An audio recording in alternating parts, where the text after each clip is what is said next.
points table and বাংলাদেশের মুস্তাফিজকে দলে চাই।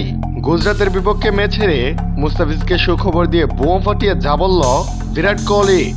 দর্শক, আইপিএল এর আজকের ম্যাচে মুখোমুখি হয়েছিল গুজরাট টাইটান্স ও রয়্যাল চ্যালেঞ্জার্স বেঙ্গালুরু। এদিন আগে ব্যাট করে বিরাট কোহলির বেঙ্গালুরু সংগ্রহ করে 169 রান, অর্থাৎ জিততে হলে 170 রান করতে হবে গুজরাট টাইটান্সকে। এরপর সেই রান গুজরাট করতে নেমে শুরুটা দারুণ করে তারা। বলা ছিল এদিন একাই জস বাটলারের ব্যাটিং জোরে উড়ে যায় বিরাট কোহলির দল।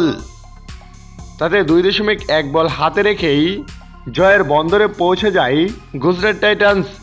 যাই হোক দর্শক, এদিকে ম্যাচ হেরে পরবর্তী সংবাদ সম্মেলনে কথা বলতে গিয়ে মুস্তাফিজকে স্মরণ করেন দলটির অধিনায়ক বিরাট কোহলি। তিনি বলেন, এমন স্লো পিচে বাংলাদেশের মুস্তাফিজকে খুবই প্রয়োজন ছিল। আমরা বোলিংয়ের অভাবেই ম্যাচ হেরে গেলাম।